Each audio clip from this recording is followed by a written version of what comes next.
Hi and welcome to the Financial Fox. Today on the line I have Zac Phillips, Business Development Advisor at Union Jack Oil, the London-listed exploration and development company focused on UK onshore hydrocarbon.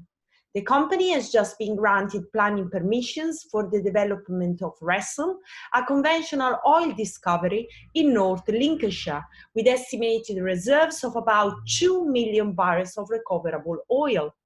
This is a great milestone for UJO, which holds a 27.5% economic interest in the field, as it would provide the material cash flow, converting Union Jack into a revenue-generating company from oil production.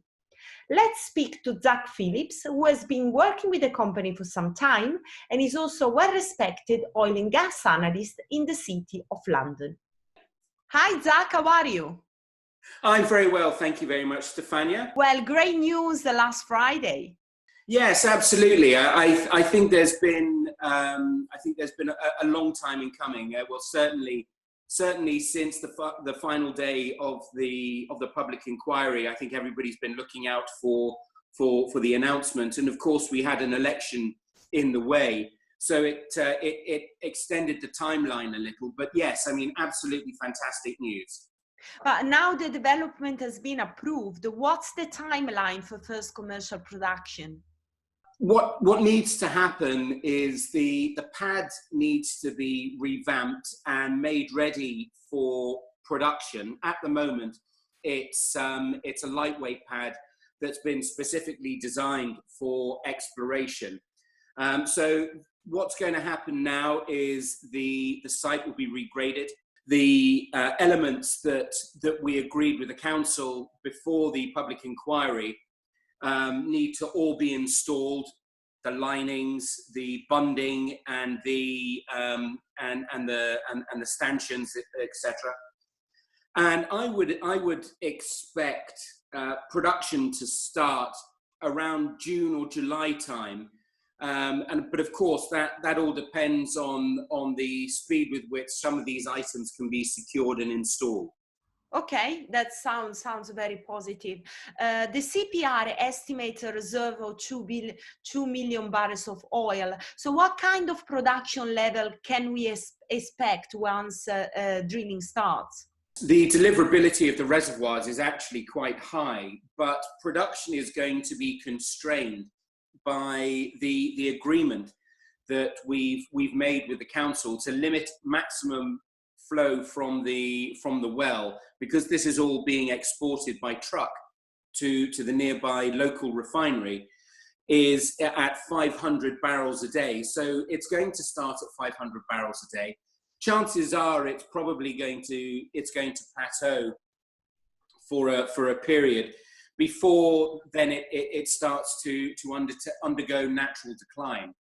So at those kind of flow rates, net to UJO, we would expect, upwards of $3 million a year.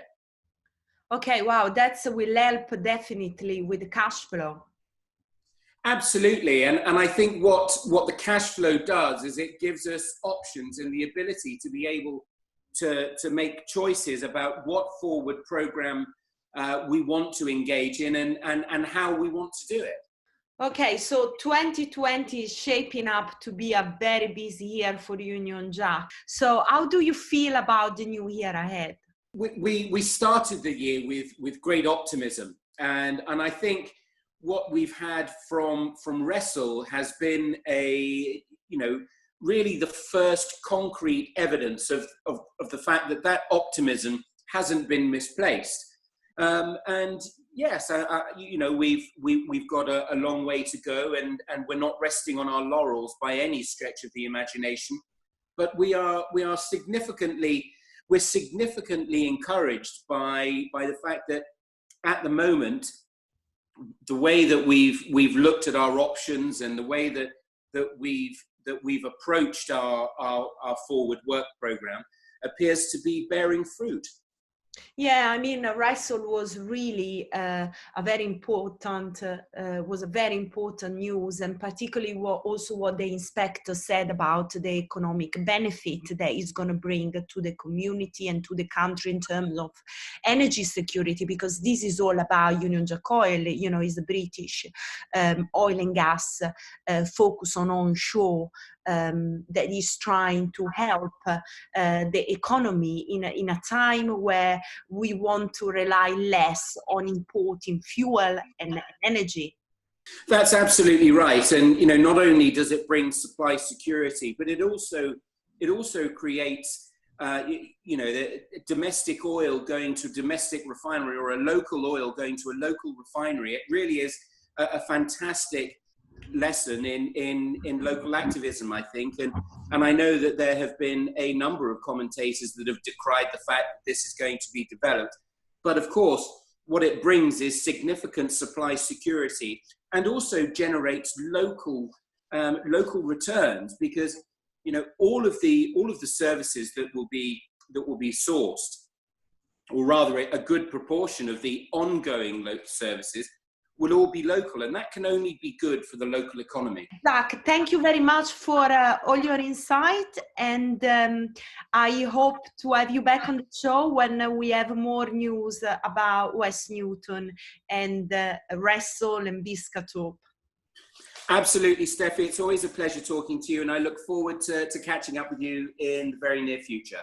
Okay, thank you, Zac. This is everything from the FinancialFox. I will see you next time.